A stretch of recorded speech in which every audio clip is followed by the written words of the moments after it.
Hello, everyone, and it's Sakiziel here, and today I'll be reacting to Hunter the Parenting Chapter 4.1 Vampire Lore Big D's Guide to Vampiric Powers by Abrova Alphabusa. Sorry to take so incredibly long. It's been, I think, about 8 months by this point, but better late than never. And, well, I'm looking forward to seeing what happens when Marcus learns more about about what the what the kindred can do. So, without further ado, let us begin.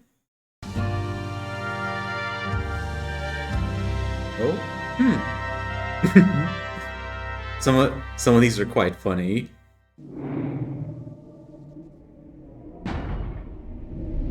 Dad likes you more than me. What? Immortality is pretty tempting. Marcus. For letting them deoblerize each other, you stupid boy! How the fuck was I supposed to know? He could have told us what not to do during the interrogation. He is still not giving us the full scoop on what diablerie even is. Redaction of information when it comes to hunting the supernatural is needed. If he can't trust me, then I can't trust him. Instead of putting your trust in him, put your faith in us. As a family. Even if he has sat down and taught the risks of, say, imbibing vampire vitae, would he really The puppies. listen? What worries me far more is the fact that this secrecy of yours is creating rifts between you two. Just wait a little while longer before you say too much. I will not tell Marcus anything until TF2 releases. Suppose I could tell you a secret that the Regent would not want hunters to know. That ghoul Kevin told me about is a mole in your chapter house, Occam. Occam? The ghoul has used its disciplines. Disciplines, vampire magic. And you thought to mention this now? It wasn't relevant till now.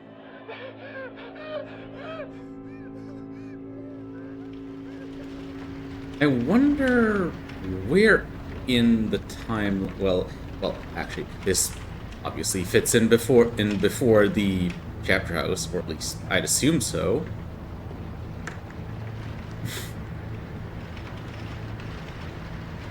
Making This is horrible.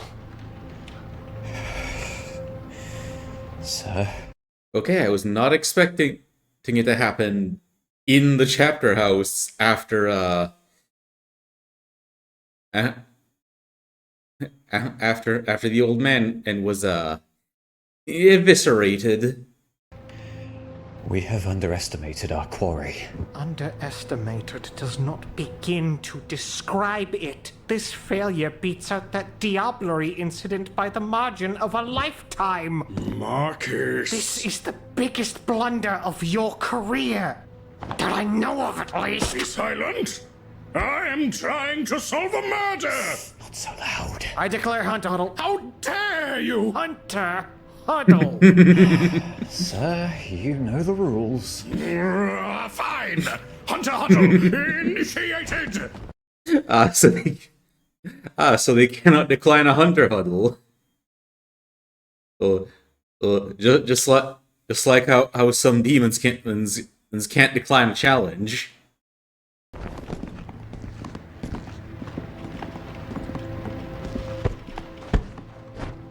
You want to strategize, huh? A reconnaissance? Ice pack? It is too late for ice packs, Marcus. A man is dead. Dad, stop obliviating and answer me. What did this? I... How did this even happen? Fatigue looks like he exploded. That's not in the ghoul playbook. What? Well, unless you count some of the things that say you can do with blood magic, of course, or what a bit of potence might allow you to do. The hell is going on? I don't quite No. Yes, you do. Of course you do. No, I don't. You always do. And you always hide it. Stop it, Marcus. No, now's not the time. We are talking about this now because murder. Might I interject? Dr. Waters. Where'd you come Be from? wary, Doctor. You suddenly operate upon a sacred hunter huddle. Forgive the lack of decorum, but your loud, boisterous voice is relatively hard to ignore. All that screaming at a crime scene makes me want to scalp you. With my scalpels. Oh God, my nose is bleeding. Yes, my voice is quite powerful. The hunter huddle may need improvement. So, how much did you hear? All of Enough it. to guess the obvious, that we may not be dealing with a ghoul at all. Really now? Do not put your words in my mouth! Oh, the words are all yours. After all, I'm citing them from your scholarship.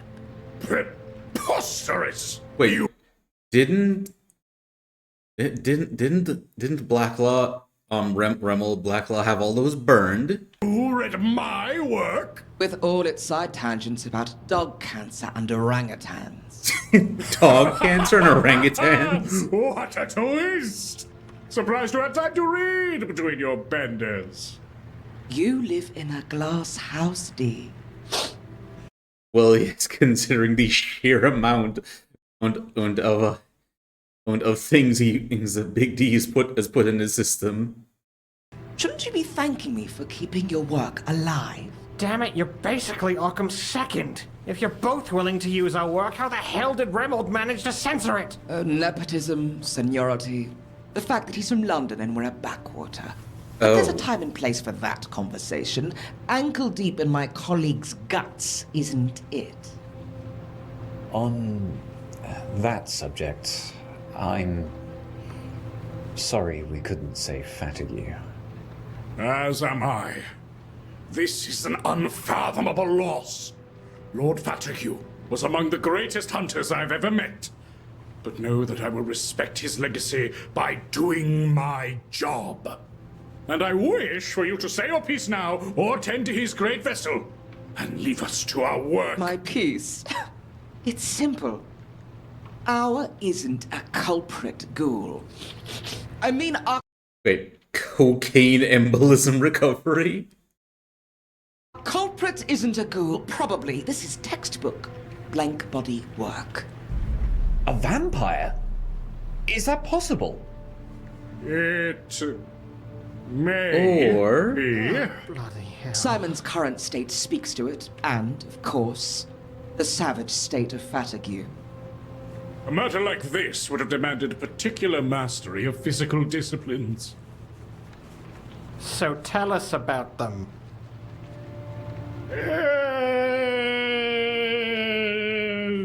In detail. Sir. Father, we need the specifics. Whether this is a vampire or a ghoul or the amazing balloon boy, the raw, unfiltered details cannot be fucking arbitrarily kept sequestered.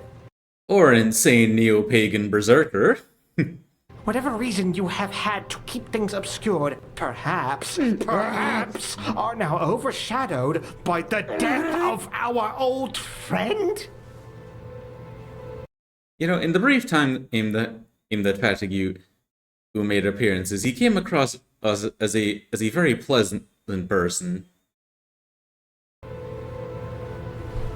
Why the actual fuck are you not answering?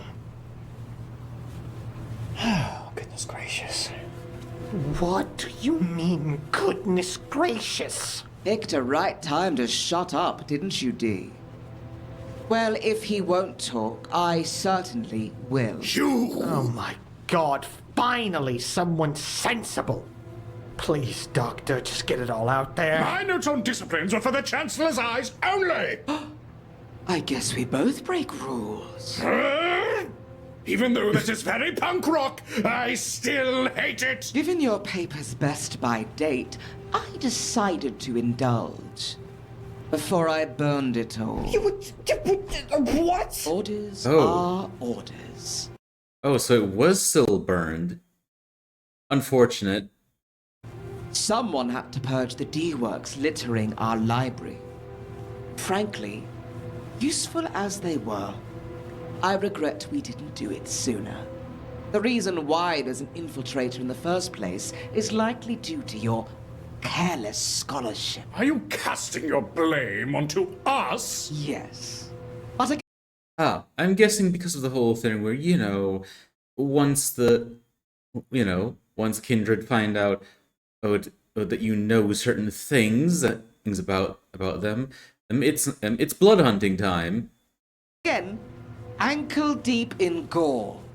We have to deal with the consequences together. And if you won't democratize your work, I will. So it seems. Very well. But be cautious, for some knowledge is best. Right, vampire magics. We've already heard him rave about them briefly. Without much meat. There were 3 that were relevant, weren't there? Perhaps even 4. Let me jog my memory by going down the list. I'm going to guess, as of the 4 that could be relevant to this, is that there's the blood magic, aka thaumaturgy, a potence. I forget the name of the one that Gangrel are known for, that let them shapeshift claws and even do things like, say, move their organs around inside their bodies, or even just separate their organs from their bodies entirely and put them in jars so they can lead them in secure places. Potence. That was first in your list, wasn't it, D? I don't remember. I wrote it out years ago. Sounds straightforward. Without any commas, it certainly was. Juggling dumpsters, isn't it? Or ripping someone apart with your bare hands. Now, worth noting, each unique vampiric power can, as far as we know, be learned by any given vampire. But important! You almost missed this. Each unique discipline comes naturally to different vampire types. Those not of that type must learn how to use them. So potent is something our human-animal vampire had naturally, I assume? Able to launch a fully grown adult like a football is part of the ape vampire learning curve? Incorrect! See, that's what I mean, what? Humanimal type vampires don't boast potence as an innate skill. Rather, they rely on the supernatural powers of protean. Instead of their that's what it was strength, called. animalistic fury comes to them more naturally. Serrated claws that can hiss through flesh like a knife through butter. Those are the humanimal's preferred weapon. Then, how the hell was he so strong, Sir D? Ape Boy, I mean. As Dr. Waters said, just because potence is an innate to a vampire type doesn't mean they can't gain its knowledge. It's simply more difficult.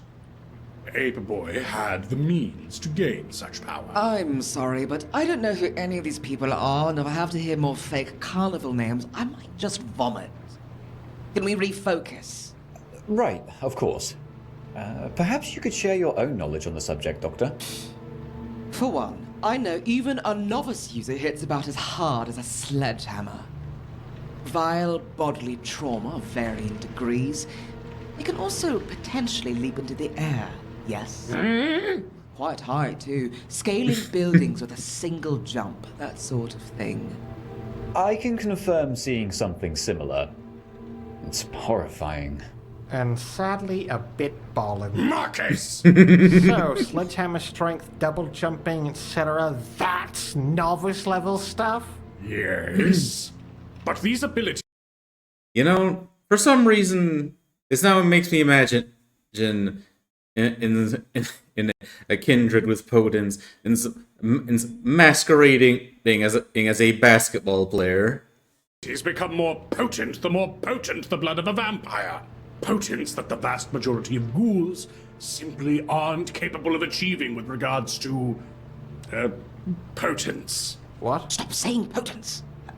Novice level powers are available to them, though. A ghoul could commit extensive harm and jump like the world's their bloody trampoline. But not to the extent where they could commit this kind of harm. Yeah? The likelihood is far lesser, as you know. Well, in either case, other skills potent magicians purportedly have available to them are to create ripples in concrete and stone floors as they strike the earth, making otherwise placid people go break shit berserk, make any part of their body as capable of violence as their fist, to make the sound of their finger snaps hit with the force of a bullet train. Indeed. Potence is mighty and formidable. I once beheld an elder vampire halt the flow of a raging river with strength and strength alone. It is not to be underestimated.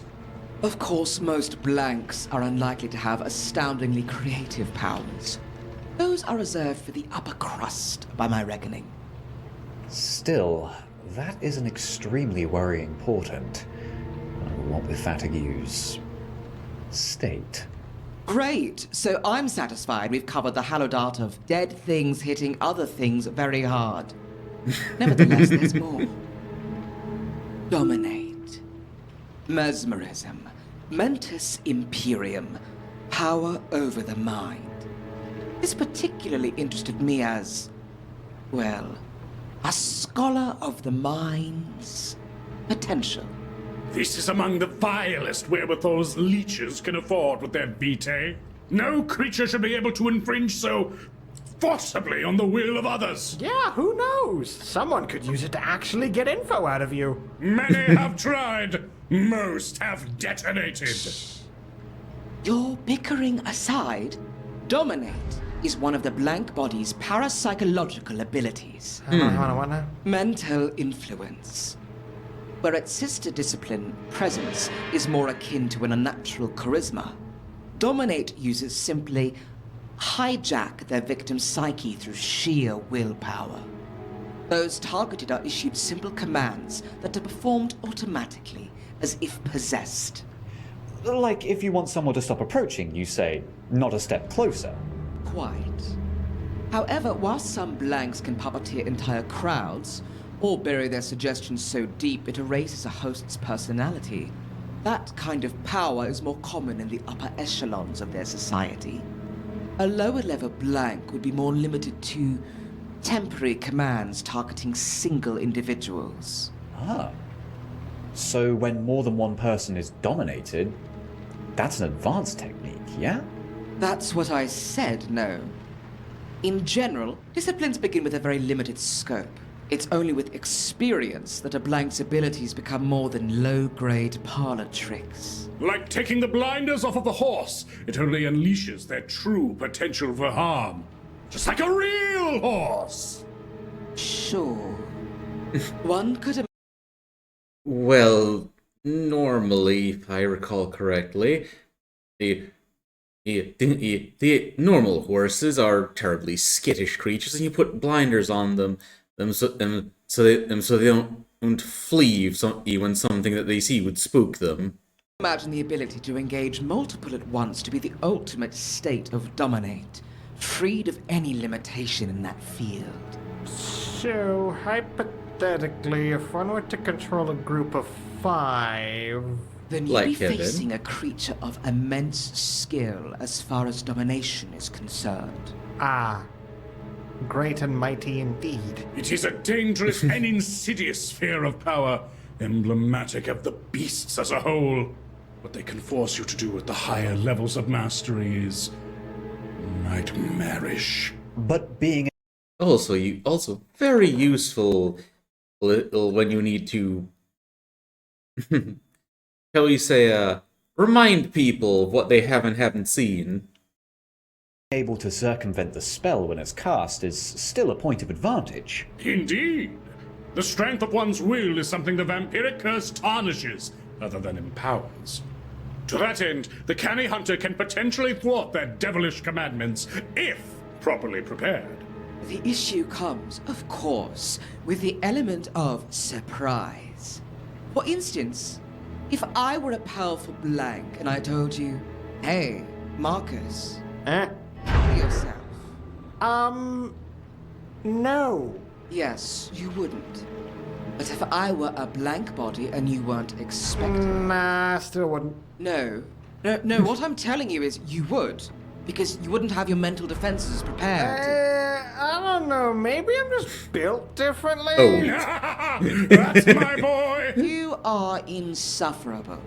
I'd probably off myself if you were an elder vampire, if that helps. Yes, heartwarming, kid. The point is, a ghoul can probably only charm one person.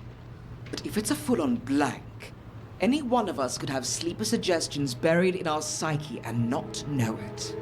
Except for me. No! And Big D neither! We are done wasting my time. Why don't we move on to the next subject you'll all ruin? Are we really that bad? Yes. Now then, obfuscate. Oh? Alright, so my guess on this one is the ability to vanish from sight. We've seen that ourselves. Not seen, I guess. To that end, any additional insight? Like most things in this great world of ours, it's more complicated than just a layman's understanding of invisibility. Obfuscate as a discipline encompasses a rather varied arsenal. The gist is in the name. Obfuscation. Tricking the mind into perceiving something incorrectly.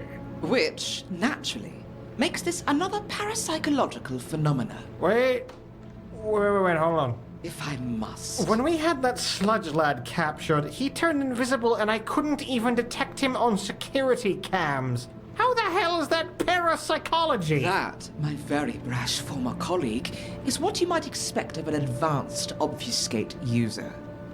It takes time and effort for a blank to develop their talents to such an extent that they disappear on film. Believe it or not, I've actually submitted a treatise to London on the subject. We don't have time for all of it. So just take my word. It's not the picture that's grainy. It's your perception. That's actually kind of impressive. Impressive, yes, but no less dangerous than unnatural strength or laser heat vision. Sadi, I'm pretty sure. vampires have laser heat vision? Only if they're sufficiently fascinated by the Carpathian mountain range. Writing that down. Guess all this makes Boyce John Cena gaff a bit funnier. Jonathan Senastity's ability to vanish aside, turning invisible is only one of the many things this discipline is capable of. Sludge lads the world over use it not only to vanish from sight, but impose a false self over their twisted visage. Likewise, appearance is not the only thing that can be cloaked. Sounds can be silenced, conversations coded from outside contemplation. And there's even a canny clan of daredevils that specialize in creating illusions. And another that spice this power with dominate, to obfuscate reality itself from a victim's mind.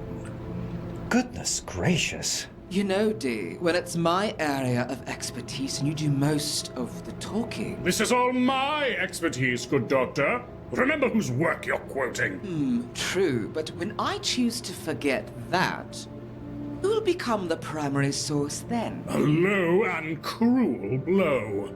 That's my specialty. Now then, Plagiarism. I should at least pay lip service to the limits of a novice user. If your source was right, Dee, and this I was a... Right. If this sorceress blank or ghoul is what you think it is, its specialty isn't likely to be obfuscation.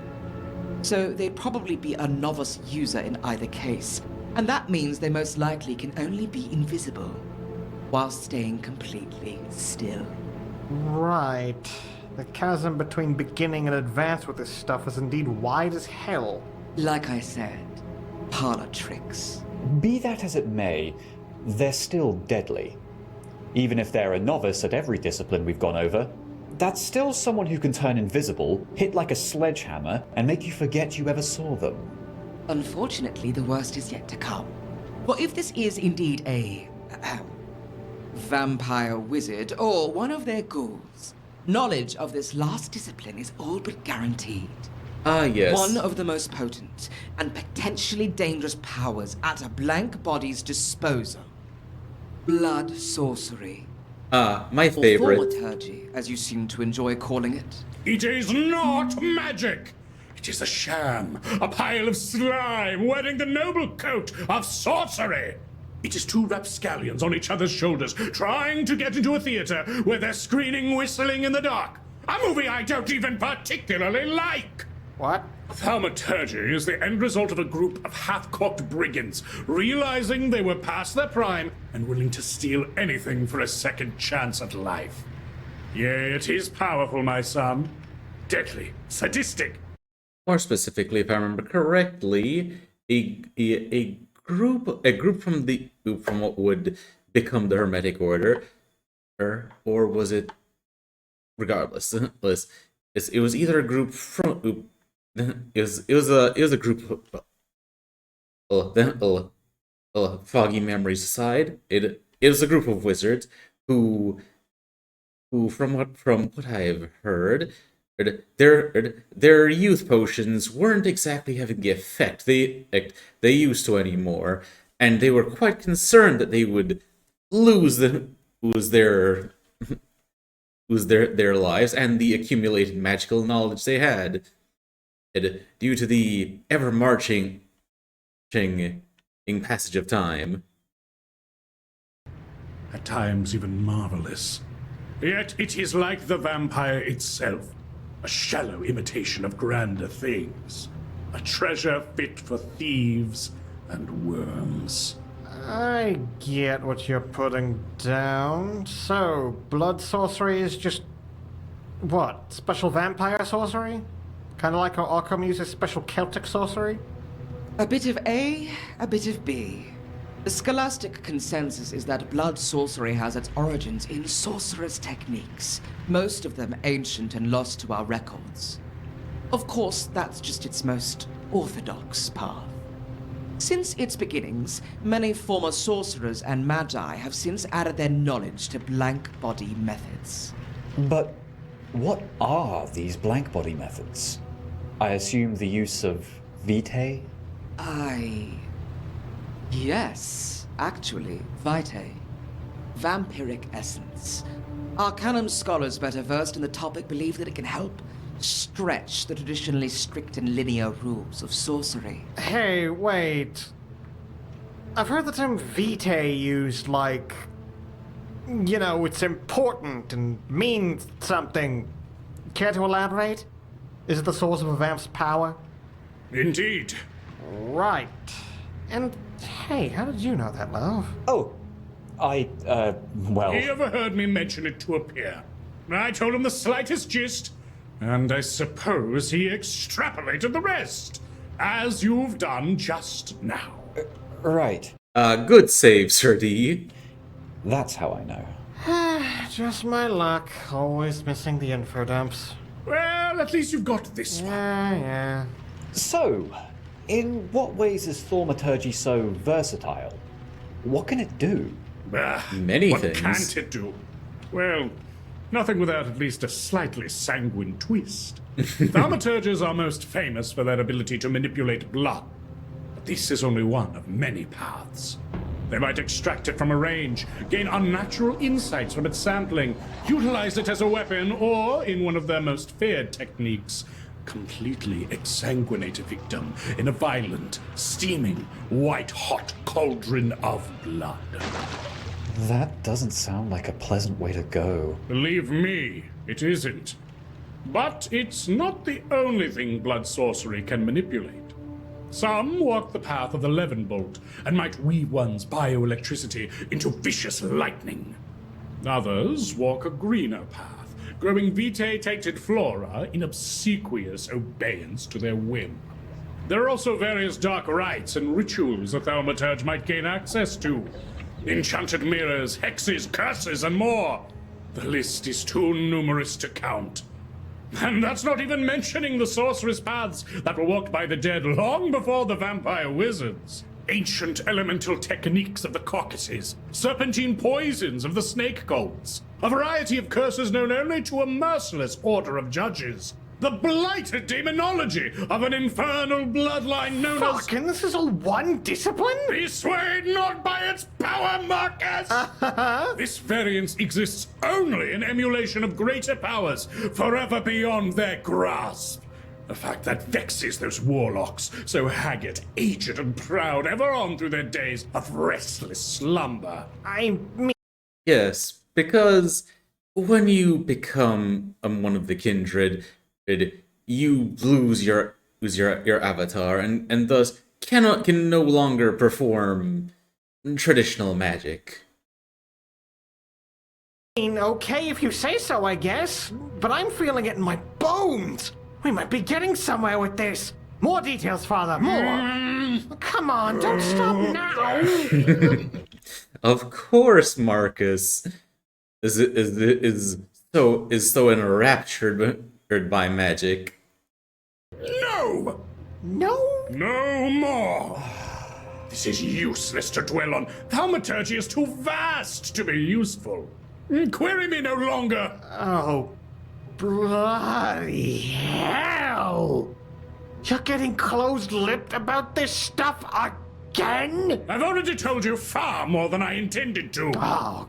A rather useful one, if I remember correctly, was called, was it again Galvanic Fury? Or so I've heard. Quite useful for if you want to knock out power in a building. No cameras or any other pesky electronics. And no lights. It's either. Great. Just great. So I can only learn about the secret scary world of the supernatural when someone bites it big time, huh? Hey! My son! My secrecy is protection! And how does keeping this from us protect anyone, exactly? How did it protect Fatigue? Hold on, need to, dip from the family drama. They've finished hosing Spit off. I'm going to go and check on him.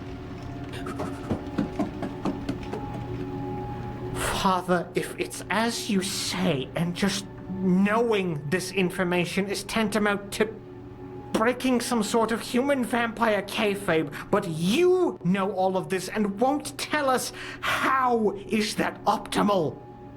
How are we supposed to survive when things get like this? Marcus! Sorry, love, but I will be heard out on this. We're here as your family because we want to understand and fight these murderous monsters. Not just that, son. The boundaries are set for a reason, so we do not unnecessarily endanger ourselves. A dead hunter is useless to all, except as a warning, writ in blood. Who are the rules set by? You? Yes! And I would have you abide by them as your father! I am stronger than you, smarter than you, a superior hunter! I am your better, and you... Sandy! That... No, that was too far. Marcus, I am not... No, Father. That was probably the most honest thing you've said to me in years. And you know what? You're right. Marcus... We're just going to call it settled, all right? You've kept this from us for our so-called protection. And until recently, I wouldn't have accepted that excuse. What do you mean? Someone gave me some very important insight on trying to work on things like this. So I'm going to take it to heart instead of digging further. Are you certain, son? Hey, don't get me wrong in the slightest, Dad. We're still going to talk about this. But right now, not at all. We're discussing it later, then. Absolutely. But until then, we've got a murderer loose in the chapter house with us, and we can't just bicker like this. There's already too much bickering. He is right. We still lost.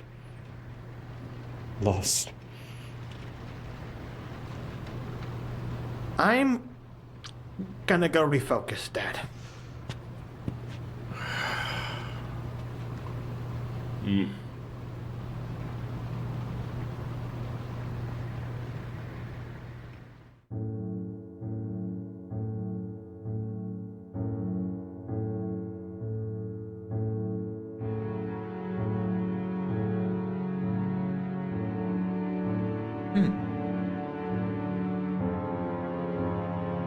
You know, I honestly was not expecting Dominator Obfuscate to have been mentioned in this as one of as one of the ways that Fatigue's demise could have occurred, given that, well, short of swallowing a hand grenade or something, I don't think using Dominate on an old man and would cause them to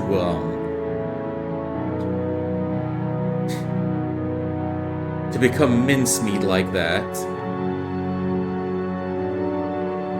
Obfuscate certainly would have been useful for getting out. Would afterwards. So fair enough, really. That aside, I do hope that this goes better for the family than it did for the characters that they draw certain inspirations from. Magnus and Big E. But that aside, it's been a wonderful watch as always. Is Brother Alpha Boost and the team over at the Ogre always make wonderful stuff, and I really am looking forward to watching more. I've missed watching this series in Like particular. if you want someone to stop approaching, you say, "Not a step closer." Like if you want someone to stop approaching, you'll say, "Not a step closer." I have stolen your damsel and tied him to this railway track in Norfolk. Oh no, he's gonna get run over by the children's railway! A tiny little fucking train that's that Wells. Oh god. That's deep lore for the editors. I'm not removing this from my raw cut. I hope you enjoy this, Dr. White, or Vindicare, or Elendil, or anyone who is listening to this, or me!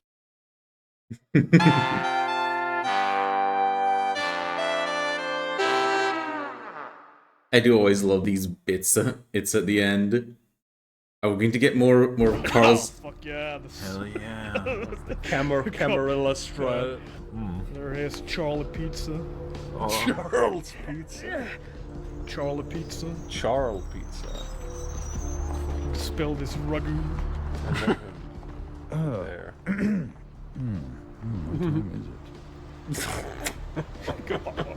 Alright, Alpha, you know what to do. Oh, are you gonna go for that one? No, you go for it. You're the right text. You would just want to admire me in private. I've suddenly got the urge to walk down that. Why am I doing that dark voice for and Dominic? foreboding alleyway. No, that's intimidation. That's presence, no. you fool. Is it? Yes. Oh. Because the font that they used is fucking.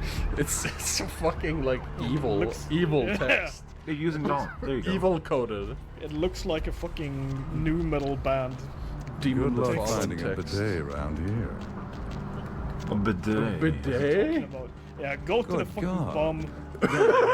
Go to the corner and face the wall. The taxpayers are certainly. Go